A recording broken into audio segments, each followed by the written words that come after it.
আপনার শিশুর কি হঠাৎ ধুম জ্বর, সাথে সর্দি কাশি আর চোখ লাল?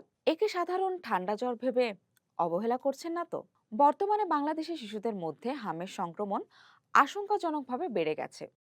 এটি কেবল শিশুদের নয়, বড়দের জন্য সমান ঝুঁকিপূর্ণ হতে পারে। কিন্তু আতঙ্কিত না হয়ে সঠিক সময়ে সঠিক পদক্ষেপ নিলে এই রোগ থেকে দ্রুত মুক্তি পাওয়া সম্ভব।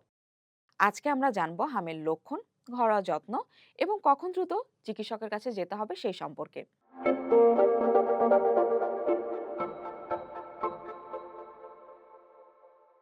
হাম একটি অত্যন্ত ছোঁয়াচে ভাইরাসজনিত রোগ। ভাইরাস শরীরে প্রবেশের 10 থেকে 14 দিন পর এর লক্ষণ দেখা দেয়। একদম শুরুতে হয় উচ্চ তাপমাত্রার জ্বর, নাক দিয়ে পানি পড়া, শুকনো কাশি এবং চোখ লাল। জ্বরের 2-3 দিন পরে গালের ভেতরের দিকে নীলচে সাদা ছোট ছোট দাগ দেখা দিতে পারে। এরপরে মুখমণ্ডল থেকে শুরু করে সারা শরীরে লালচে গুটি ছড়িয়ে পড়ে। অনেকেই হাম হয়েছে কিনা বুঝতে র্যাশ ওঠার জন্য অপেক্ষা করেন, কিন্তু মনে রাখবেন র্যাশ হওয়ার 3 থেকে 5 দিন আগেই রোগী অন্যদের সংক্রমিত করতে শুরু করে। তাই জ্বর কাশি দেখা দিলেই শিশুকে আইসোলেশনে বা আলাদা রাখুন। হামে সরাসরি কোনো ওষুধ নেই, তবে সঠিক যত্নে জটিলতা এড়ানো যায়। আক্রান্ত ব্যক্তিকে অন্তত 5 দিন আলাদা ঘরে রাখুন, যাতে পরিবারের অন্য কেউ আক্রান্ত না হয়। জ্বরের কারণে শরীরে পানি শূন্যতা দেখা দেয়, তাই প্রচুর পানি, ডাবের পানি, স্যুপ এবং ফলের রস খাওয়ান।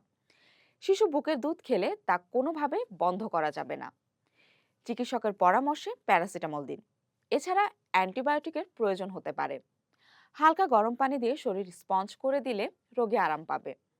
মনে রাখবেন, হামে কখনো অ্যাসপিরিন জাতীয় ওষুধ দেবেন না।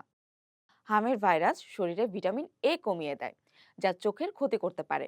তাই চিকিৎসকের পরামর্শে শিশুকে অবশ্যই ভিটামিন এ ক্যাপসুল খাওয়াতে হবে। মুখে ঘা হওয়ার কারণে রোগী খেতে চায় না, সেক্ষেত্রে নরম ও পুষ্টিকর খাবার অল্প অল্প করে বারবার দিন। হাম সাধারণত সাধারণ যত্নেই সেরে যায়, কিন্তু কিছু লক্ষণ দেখা দিলে এক মুহূর্ত দেরি না করে হাসপাতালে নিতে হবে।